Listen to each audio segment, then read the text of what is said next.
Well, guys, some cool stuff happened over the weekend, but one of my favorite things, because of some of the stuff I do here on the channel, which with tech and hardware, is that the Nintendo PlayStation finally works. It is 100% working. It's completely refurbished, and this was all done Friday into Saturday, where we got news that BenHeck had fixed this item. Now, if you don't know what I'm talking about, real quick, very, very quick, Sony and Nintendo, they started talking pretty well into the Super Nintendo's development, early stages, early talks about a CD peripheral that would attach to it, like an attachment, because there was the word going around that the Sega CD was coming out, and Nintendo started kind of pursuing an idea where they could do the same kind of thing, which was a CD attachment, because CDs were starting to really show up on the market. There were a lot of benefits behind using a CD for uncompressed audio and stuff like that, whereas obviously on a cartridge, you cannot do anything like that. You're doing obviously 16-bit sound, where it sounds cool to some people who enjoy like the chiptune stuff, but when you got that first sound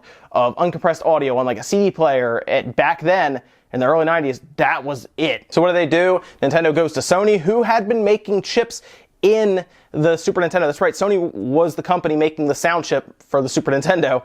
And so they go to Sony. Sony is working on CD-based units and everything, where when it comes to, like for example, we have our CD players, all kinds of stuff. And they are really into this CD game. They're trying to put out media devices for it. And those two, Nintendo and Sony, start to collaborate on how they would be able to have Sony make an attachment for the Super Nintendo. The big problem, though, here was that Sony wanted to pretty much control software and the hardware of this attachment. Nintendo likes to control this stuff, obviously, because it's going to attach to their unit. They wanted full rights pretty much to this unit, or at least majority rights. Sony wasn't really into doing that. They wanted to control that, and they probably wanted to, honestly, I think, at this point, they probably wanted to use some of Nintendo's IPs to possibly start developing games, because Sony was definitely interested in the video game market at this time. They were just kind of looking for a way in, really, and Nintendo's product, their Super Nintendo, and their intellectual properties like Mario and Link from Zelda probably were very interesting to Sony. But of course, Nintendo did not like this deal. It wasn't really beneficial for them from what they were seeing. They were like, well, we don't want to give up the rights to our intellectual properties, or even give up the rights to this device that will probably get some pretty good licensing fees, I mean, companies may develop specifically for that CD unit without producing a cartridge for the unit as well. And then Nintendo may get less in terms of licensing fees and stuff than they would if just a straight cartridge was made for it. So what Nintendo does is they decide to go talk to another company, of course without letting Sony know, because they technically don't have to do that, but it's maybe not the best business practices, but they go and they talk to Philips. And of course, we know what happened there. Philips designs the CDI, terrible Zelda and Mario games go on that system, and that's history. But at that point, Sony still thought they were on board with this what they called the PlayStation attachment. That's right, there's two words at the time, the PlayStation attachment, and they thought they were still doing it. So at CES 1991, they go on stage and announce the PlayStation attachment for the Super Nintendo. The following day, Nintendo goes on stage and announces their partnership with Philips, and rumor is that this completely blindsided Sony. So of course Sony is not happy. They still come to agreements with Nintendo to produce games for the Super Nintendo, keep their chip in there and everything, and they go about their way after that. They end up taking the technology that they started developing there, push it further, and of course the following generation come out with the PlayStation 1, a system that obviously went on to win that generation. The PS2 comes from that, spawns from that, goes on to win that generation, and then obviously from there the PS3, which did eventually lose to the Wii obviously, goes on to the PS4, which is currently winning this console generation. From there, we've always heard about this whole thing. We've always heard about these rumors, right, for a prototype, because the word around the internet, obviously at this point, because when the internet comes around, people start throwing rumors everywhere because it was so new and you could kind of get away with it. Rumor was flying around that there were prototype units of a Super Nintendo CD unit. It was created, a lot of the rumors say that there were under 200 of them. Most of them were destroyed, if not all of them. So of course, we didn't know what to believe. We honestly, at this point, we didn't know how far along they were on this, and if it was even actually in prototyping phases, or if they were just kind of talking back and forth about it. So we kind of move on from there, not really thinking that they ever even got off the ground with this entire thing until 2015, about a year and a half ago, when one shows up online. So what happened was, on Reddit posts, people were always talking about retro stuff all the time, right? This whole thing comes up about this prototype being out there. And what happens is, there are two people involved here, Dan and Terry Diebold, father and son. He ends up posting, this is Dan, that his dad has one of these units. This is on a thread talking about that. Of course, no one believes him because it's the internet. Why do you believe anybody when they make kind of what at that time is an outlandish claim, obviously?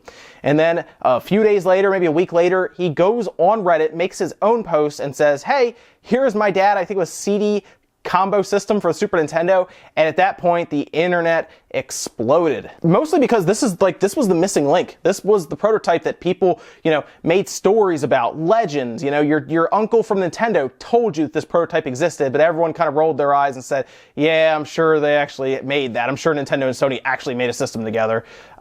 Yes, there's the prototype. It did happen. It's crazy to think about, but at this point, this is probably, as far as we can tell, the only one in existence right now. You might be asking, well, how did they get this? Like, how would they get something like this in their attic after all of these years just being unearthed? Well, according to Terry, he worked for a company called Advanta, and what happened was they filed for bankruptcy, and when they did that, they cleared out all of their old, stuff, because you have to liquidate everything in the office, get it out of there before your lease runs up, and of course your office building is then closed to you.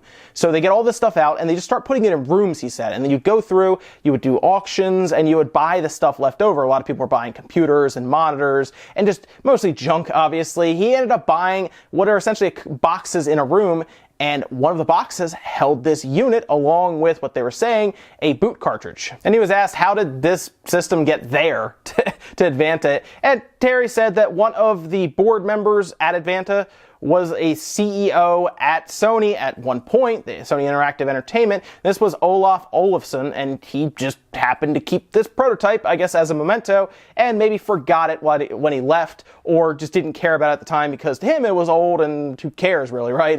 To him, maybe it was just like a little trophy that he just didn't want anymore. Maybe to him it was junk. So Terry has it, goes up in the attic. Dan eventually pulls it down for pictures, and like I said, the internet at that point explodes. The big problem at the time was he did not have a power adapter for it. There was just none.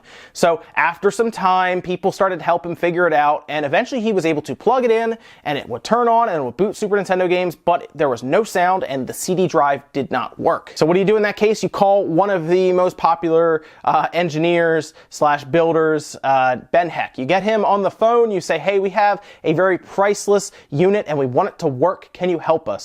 BenHeck says, yes, let's do this. Takes him 4 attempts. So he had 4 times where their schedules lined up. This last time where he got everything to work, he was given it for a month, which probably really helped. You can keep it in his controlled environment, because before he was doing things like meeting them at a convention. They were able to drop it off for a little while when they took it apart, maybe a day or two before they had to leave with it again. Because keep in mind, Terry and Dan are very smart here. They are making the rounds and, showing this thing off, getting a lot of publicity. So if they ever do want to sell it, it is worth some money. At this point, it is priceless almost, if you really consider that, because it's the only one in existence that we all know of right now. So it makes sense to kind of make the rounds and tell everyone, hey, look at this. And then you have BenHeck do a full teardown of it, and then you show him refurbishing it. So if somebody buys it, they know it works. So after some time, BenHeck found out that he needed to replace the laser. People online helped him find a laser for it, which is really cool, because this almost turned into like an internet, almost like a community coming together to try to get this thing working. So they figured out the power adapter, they figured out the laser. BenHeck decides to replace capacitors, which got things like the sound to work again. And then over time, he started to figure out that for whatever reason, overnight, the drive starts reading again. He pops a disc in for 2 homebrew games. There was one that was a puzzle game. The other one's like a beat 'em up, which is kind of cool, actually. It looks kind of fun. And it boots up. It works fine. It reads audio discs, so it can play music. And then, of course, it can play the very few, like I said, 2 homebrew games that are in existence right now. And it's just amazing to think that little things like this, who would have thought that this would have been unearthed and then repaired to the point where it is 100% working?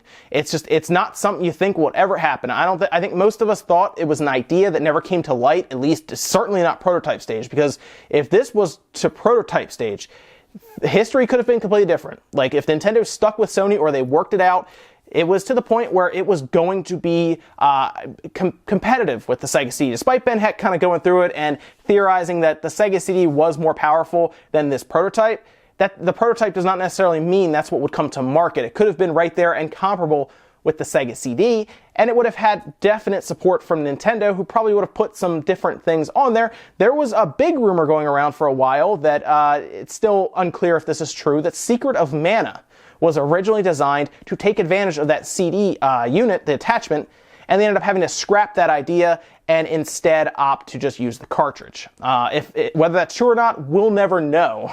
That's the thing. And realistically, right now, they can pretty much ask whatever amount of money, I assume anyway, for this item. It's that valuable. But if you have not seen it, I encourage you to go over and watch BenHeck's channel for this. I'll put a link to his video, especially his most recent one where he had his big eureka moment and the system started working. Go check that out because it is very cool to see this unit in action and working. It's a cool device. It's a cool piece of gaming history, and that's probably where it's going to end. It's not going to become like this super powerful system for the Super Nintendo or attachment. It'll just be this thing that we know existed, that it did actually happen, which is very cool. That's good enough for me, I think. And hopefully, if you're a retro fan, you will enjoy this piece of uncovered history.